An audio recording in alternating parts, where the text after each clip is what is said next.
à tous, konnichiwa mina, c'est Kazu. Alors nous sommes le jeudi 13 juin. Aujourd'hui on va sur l'île de Miyajima. Donc comme ça indique, du coup c'est une île, donc il va falloir qu'on prenne un ferry pour y aller. On n'est pas parti trop tard, enfin on n'est pas parti trop tôt parce que la fatigue. Mais j'ai réussi à dormir correctement cette nuit, ce qui est un miracle. Bah oui, quand on fout la paix à la clim, bizarrement j'arrive à dormir. Voilà, du coup là-bas il y a un temple, il y a un aquarium, on a découvert ça hier soir. Donc on va y aller tranquillement, là on va prendre le tram pour aller là où on doit. Et après on aura le ferry à prendre. Et puis ensuite voilà, donc je vous referai un petit spot tout à l'heure.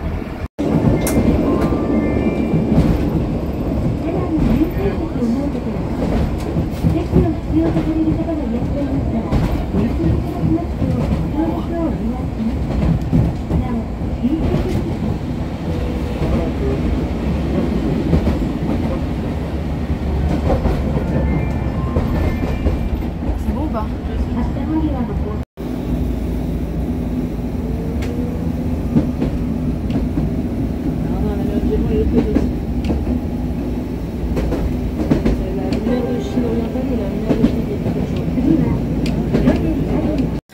Donc là on a pris on a descendu de l'espèce de tram longue distance, ils appellent ça des streetcars. Et du coup là on va aller prendre le ferry qui arrive visiblement. Voilà.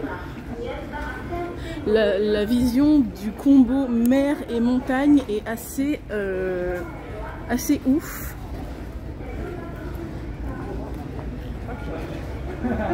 C'est vraiment le combo mer et montagne quoi. C'est un truc de fou. Alors du coup là ils font descendre les voitures qui étaient à l'intérieur du ferry et ils font descendre les passagers du trajet précédent, j'allais dire du vol précédent. Oui bien sûr, tout à fait. Et du coup après ce sera à nous d'embarquer. J'ai une demande. Là vous voyez pas, j'ai un sourire débile vissé au visage. La mer, voilà, la mer et moi, c'est une très grande histoire d'amour. Je vous l'ai sûrement peut-être pas dit, mais j'ai passé toute mon enfance en Bretagne, toutes les vacances.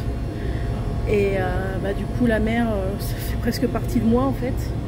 Du coup là, la retrouver, même si c'est pas pour longtemps, ça fait plaisir. Je vous fais une mini vidéo du bateau qui vient d'arriver à côté de nous, parce qu'en fait du coup à l'intérieur c'est que des petits camions et comme vous voyez il y a la rampe qui se déploie pour que les camions puissent sortir. Voilà, ça y est, les camions bougent.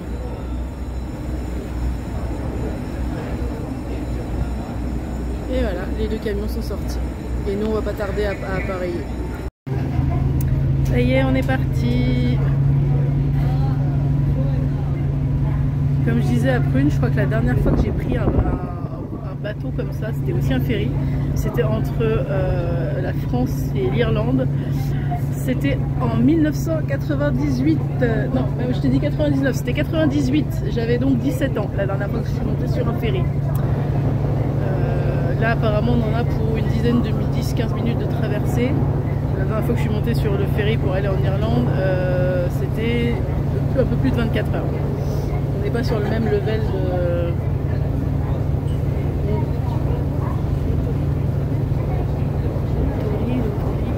Ah oui, alors, je sais pas si vous allez le voir d'ici, mais... Attendez, je vais vous zoomer. Oh là là, le zoom, il n'est pas de très bonne qualité. Là, vous avez le fameux tori dans la mer. Voilà. Encore un petit bout de traversée. On ne la fait pas d'un coup parce que on va pas super vite, donc c'est pas hyper intéressant et le paysage du coup change pas tellement, mais on se rapproche du tori.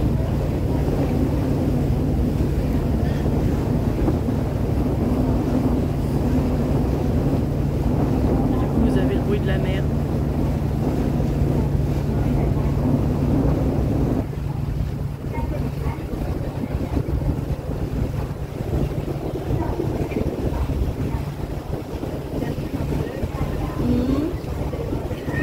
Encore?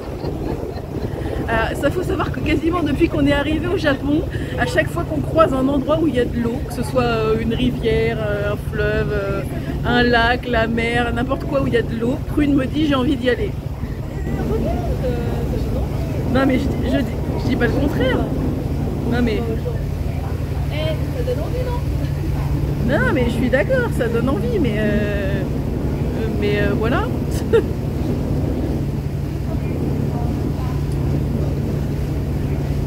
Je vous refais, maintenant que c'est un peu rapproché du Tori, je vais vous faire encore un petit zoom.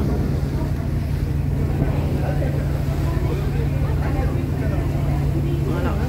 Donc sachez que ce Tori est protégé, il est surveillé et même gardé. Parce que comme il est dans la mer, bah forcément le sel l'attaque, les coquillages l'attaquent. Donc du coup il y a un fond de préservation qui a été créé. Et bah, du coup régulièrement il est repeint, il est consolidé, tout ce que vous voulez, de façon à ce qu'il reste là et qu'il ne bouge pas.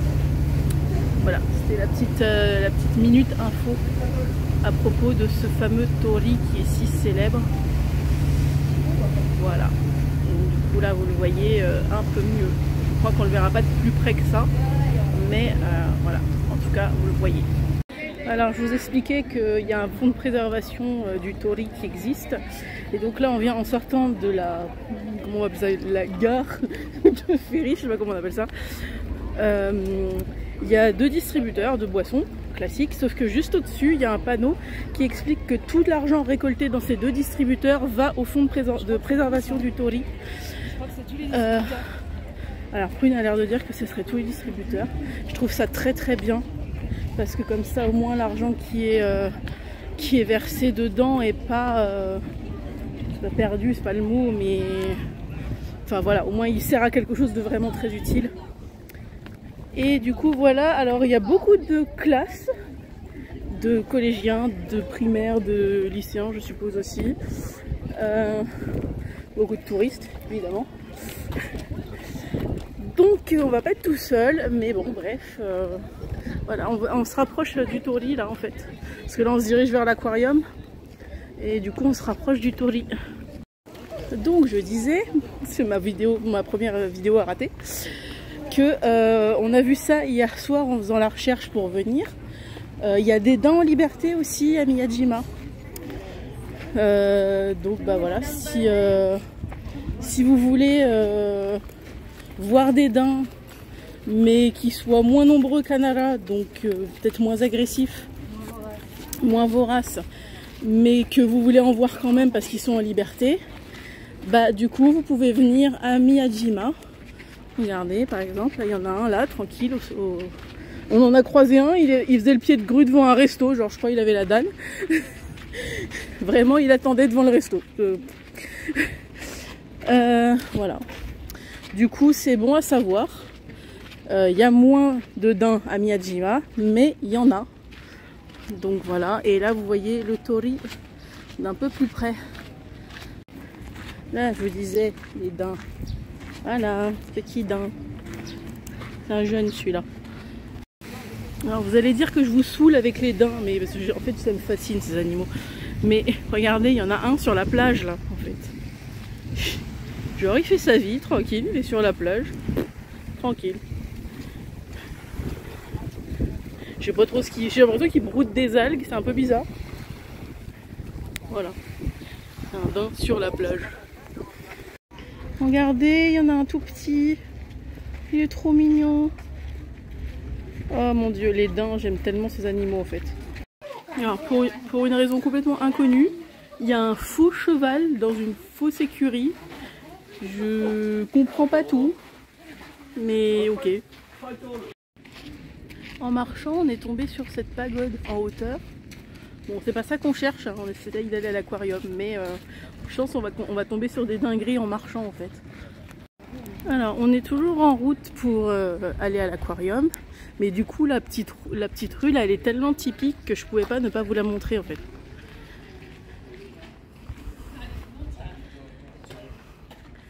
Avec les maisons de chaque côté. On vient de traverser une foultitude de boutiques.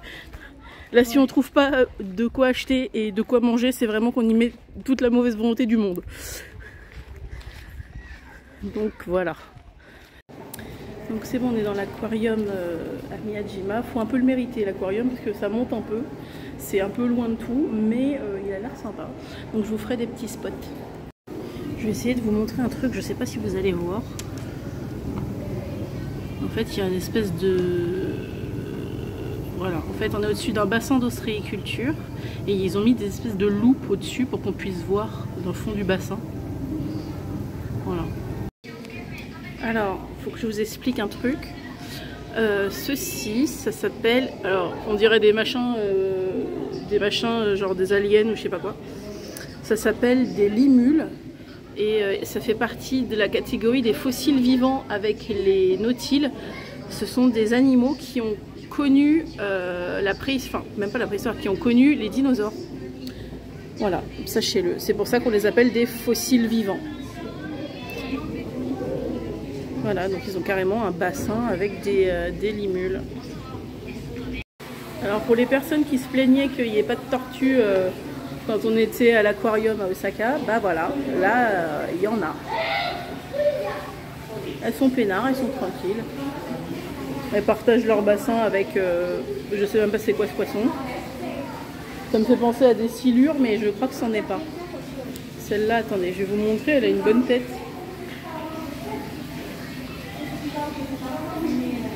Voilà. Regardez la grosse grenouille là. Elle est tellement de la même couleur que le rocher sur lequel elle est assise que si tu fais pas gaffe que c'est une grenouille, bah t'as pas l'impression que c'est une grenouille. Moi je l'avais pas vue avant de voir que qu'elle était sur le rocher. Et là vous en avez d'autres qui sont là-haut. Une ici et une qui nage ici. Les grosses grenouilles par contre. Mais t'as pas toutes les tortues.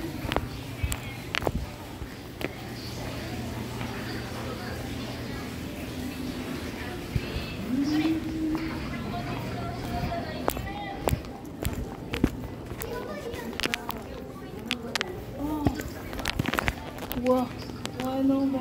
Là il y a une limule qui s'est retournée, donc du coup vous voyez comment c'est fait en dessous. C'est un truc de fou quand même. Le machin, je pense qu'il est indestructible. Regardez l'épaisseur de la carapace. C'est un truc de fou malade. Là on est devant un bassin énorme où il y a des raies et des requins, évidemment. Donc là on est devant un bassin où il y a des raies et des requins. Mais il y a certains types de raies, je les avais jamais vues. Celles-là, genre, on dirait qu'elles ont un nez.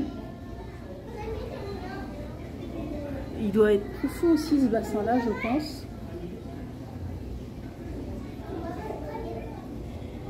Et il y a des poissons énormes. Ou alors, c'est la déformation due au verre. Mais j'ai l'impression que les poissons, ils sont énormes. Non, mais elles sont fortes. Hein. Mais elles sont trop mignonnes, les raies. Par contre, je sais pas ce qu'elles cherchent. Je sais pas non plus. Mais on m'avait dit, j'avais lu quelque part que quand des raies montrent trop leur ventre et c'est qu'il y a un problème.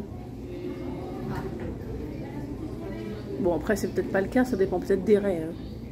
Ouais, mais... Par contre le bassin est quand même petit. Hein. Oui. Elles sont beaucoup dans ces... Mais ça se trouve il est profond et on voit pas. Hein. On va se rapprocher, il a l'air. Hein. Il y a un requin à pointe noire qui se balade au milieu. Tranquille, il fait sa life, il est tout seul dedans, avec des poissons et des raies. On n'a pas vu d'autres de requins d'ailleurs. Non, non, je crois qu'il est tout seul. Oh, elle est grosse celle-là! Wow. Eh, on a un truc avec les raies depuis Osaka en fait. Je crois bien. Elle est fat celle-là. Et elle passe dessus là, boum. Genre, dégage, t'es dans mon chemin. Oh mon dieu, comment elle est énorme celle-là. Oh putain de merde. Oh la vache. Ou alors c'est la déformation du verre, mais elle a l'air monstrueuse. Non. Regarde le poisson. Regarde les poissons. Ils sont énormes, mais qu'est-ce qu'ils bouffent les trucs ici? Ils sont un peu transgéniques. Hein. Qu'est-ce que c'est que ces pesquettes et ces piafs et tout ce qui s'ensuit qui est trop gros? Je sais pas où elle est passée. Je sais pas, elle est vers le bas, je crois. Je l'ai pas revue passer, l'énorme. Non, elle est pas aussi claire. Après, elle est pas éclairée, c'était pour ça.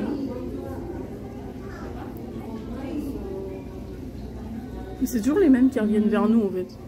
La giga, je sais pas où elle est. Elle est repartie dans le fond.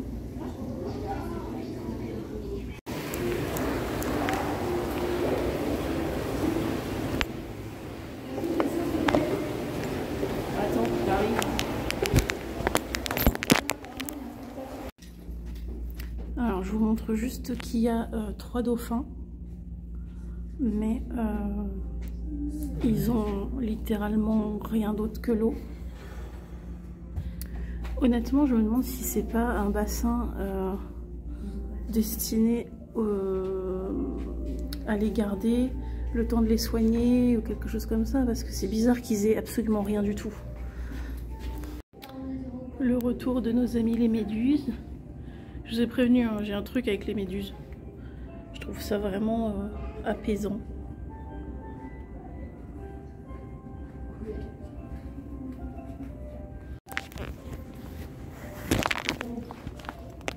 Oh wow. Oh la taille du poisson. Oh, la taille du poisson. Oui, c'est le fond. Oui, c'est le fond. En fait, il était beaucoup plus profond qu'on pensait. Ouais. La vache, il est énorme. Oh, trop bien ça. Oh, il y a une murène. Ça me plaît, moi, déjà dans 2. Oh, elle est là, l'énorme.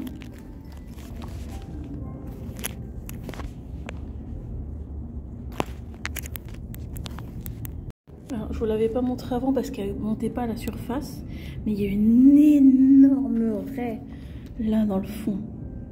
C'est un truc de fou. Là, il y a des énormes poissons. Et là, il y a des murènes. Bon, j'aime moins les murènes. Mais... Et en fait, si vous regardez, en fait, on est juste en dessous de l'aquarium. Donc, on peut les voir d'en bas. Wow. Oh. Il est bien fait le... Alors, au Siquarium du Gros du Roi, il y avait le tunnel à requins. Ici, on a le tunnel à raies. Et tu vois, elle est là. Et oui, c'est ce que je disais, la giga, elle est là. Énorme. Elle est énorme. Là, il y a un gros poulpe. Mais je pense qu'il est en train de faire la sieste, hein, il pionce. Ouh. Il y a un poulpe là. Et il y en a 2 dans les pots. Mais ils n'ont pas l'air mota, il va bouger. Par contre. Il y a du people. Alors, bienvenue dans le monde de Nemo. Parce que là, littéralement, il y a un peu tout le monde. Hein. Il y a des doris, il y a des de ceux qui étaient dans l'aquarium. Je vois pas de Nemo par contre. Non. Il n'y a pas de poisson au clown. Il y a des poissons chirurgiens, il y a des chirurgiens bleus. Donc les chirurgiens bleus, c'est la race de poissons de doris. Les poissons anges, c'est ceux qui ont l'espèce de crête là, l'espèce de nageoire en haut. Oui, j'avais fait des recherches sur les poissons aussi. Et comme j'adore les aquariums, je me suis un peu renseignée sur... Voilà. J'aime pas bien ça, mais ça c'est des murènes. Vous savez, les amis d'Ursula dans La Petite Sirène. Voilà, les machins là. C'est pas très... Je crois pas que ce soit des murènes électriques, cela étant. Je pense que c'est juste des murènes simples, mais ça a vraiment pas une tête sympa. T'as pas envie de croiser ça dans la mer. Et du coup, on a trouvé Nemo. Je sais pas pourquoi Nemo il est pas avec ses copains. Voilà. Alors on est passé devant un bassin tactile, donc j'ai essayé. Donc j'ai touché une étoile de mer, c'est plus dur que ce que je croyais. Et j'ai touché un concombre de mer. Je pensais que ce serait visqueux comme texture. Et en fait non, c'est un peu plus rêche que du velours. Voilà. Il y avait des poissons, mais j'ai pas voulu les embêter. Des petits poissons, mais j'ai pas voulu les embêter. On On est allé voir un spectacle avec une otarie et un phoque. C'était sympa, mais je cautionne moyen. Parce que si j'allais plus voir celle au parc Astérix, c'était pour une raison. Enfin bref. Et puis là, du coup, on va essayer de trouver un endroit où manger. Et après, on va aller continuer notre visite de Miyajima.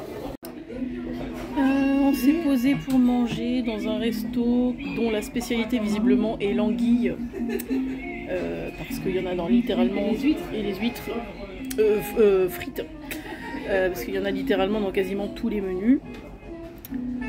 Du coup j'ai décidé de faire d'aller dans le foufou et de prendre un assortiment de tempura avec de l'anguille et je sais pas quoi. Et Prune va prendre un assortiment avec aussi un peu de tempura, de soba, un peu tout. Donc en même temps il est presque 14h30, donc on a un peu faim. Et du coup après je pense qu'on va juste reprendre quelques photos du Tori, faire 2-3 achats, puis on reprendra le chemin du retour parce que mine de rien on n'est pas à côté. Alors on a fini de manger, c'était spécial hein, comme je dis. On est allé faire 2-3 achats dans une boutique. Et là on est en train de rebrousser chemin, donc on est de nouveau devant le Tori, je ne sais pas si vous le voyez, là. Il y a des daims, et le truc c'est qu'il y a des abrutis, pour pas dire autre chose, qui ont laissé des déchets à hauteur de bouche des daims, et du coup il y en a un qui est en train de manger une assiette en carton. J'ai essayé de lui retirer de la bouche parce que je sais que ça va lui faire du mal, mais il le mâche tellement fort que j'ai peur de me faire mordre, donc j'ai pas insisté. Mais voilà, il y a des abrutis. À cause d'abrutis comme ça, un jour on n'aura plus de daims. Donc voilà quoi. Du coup là je pense qu'on va rebrousser chemin vers l'embarcadère pour retourner sur la terre ferme. Sur la terre ferme, mais sur l'île principale, enfin au niveau du ferry quoi. Et puis après se rentrer parce qu'on en a pour un peu plus d'1 heure de train. Donc voilà. Alors les daims, en fait ça c'est un resto, les daims ils étaient devant la porte et ils suivent le monsieur qui en sortait. Ça me fume. Du coup je vous montre, parce que comme là on est en fin d'après-midi, il est quasiment 16h. La luminosité est complètement différente de quand on est arrivé. Donc je vous montre ce que ça donne avec la luminosité différente. Alors je profite qu'on soit tout seul dans la rame de tram pour vous montrer le poste de pilotage qui est clairement prévu pour des feuilles. Alors les feuilles, j'appelle ça les japonais qui sont extrêmement minces. Genre je crois que Prune et moi on rentre même pas dans le cockpit. Voilà. La moitié de moi quoi. Donc c'était pour vous montrer un poste de pilotage de ce qu'ils appellent un streetcar. Donc c'est un tram longue distance, on va appeler ça. Voilà.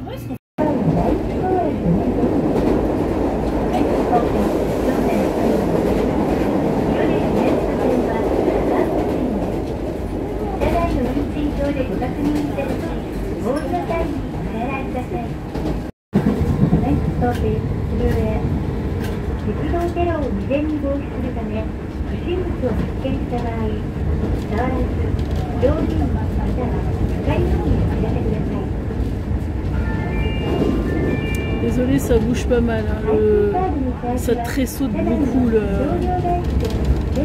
le tram, enfin le streetcar.